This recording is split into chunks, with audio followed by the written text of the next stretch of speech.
24 घंटा हम लोग continue line लगाते हैं। नमस्कार मंडळी, जय शिवराय। आपण आहोत दक्षिण मुंबईतल्या झवेरी बाजारमध्ये आणि आई मुंबादेवी माता मंदिराच्या बाहेरून आपण ही न्यूज कव्हर करतोय। आता रात्रीचे 10:30 पावणे 11 झालेत आणि मुंबादेवी मंदिराचा हा कळस आपण बघू शकतो। 9:45ला मंदिरात प्रवेश बंद केला आहे आणि हे जे जोडपं आहे, या माता जी आहेत आणि हे जे भैयाजी आहेत, हे आलेले आहेत विरारवरून आणि केवळ 5-10 मिनिटाचा फरक झाल्यामुळं दर्शनाचं हे थांबलेत।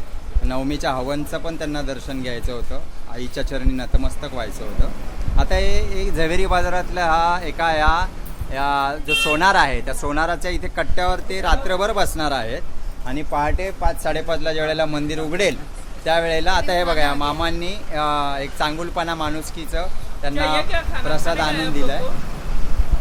हे जेवणाचं खाण्याचं विचारत आहेत, त्यांना प्रसाद आणून दिला आहे, अन्नप्रसाद।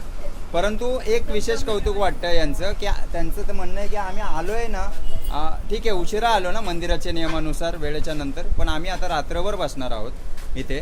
हे इथे फुटपाथ आहे आणि या झवेरी बाजारच्या फुटपाथला इथे बसणार, रात्रभर बसणार आणि रात्रभर बसून मग पहाटे आई मुंबादेवी मातेचं हे दर्शन घेणार आहेत। तर असेही समर्पित भावाचे अनेक भक्त आहेत, शेकडो नव्हे हजारों नव्हे लाखों भक्त आहेत। भैया जी, आपका नाम शुभ नाम? कमलेश उपाध्याय। कमलेश उपाध्याय, आप विरार से आए हैं। माता जी, आपका शुभ नाम? सोनी उपाध्याय। आप आपकी फैमिली या आप कितने सालों से मुंबादेवी माता के चरणी लीन हो? साल हो गया, छोटे छोटे बच्चे छोड़ के घर पे आए हुए हैं, अभी क्या करेंगे। तर हे आहे भक्ती, हा आहे भाव आणि हा नवरात्रीचा मूड बघा। इथे असे भक्त समर्पित भावाने आलेले हे भक्त आहेत। आई मुंबादेवी माते सर्व मुंबईकरांचं, सर्व जनतेचं, महाराष्ट्रातल्या बळीराजाचं रक्षण कर, हीच तुझ्या चरणी प्रार्थना।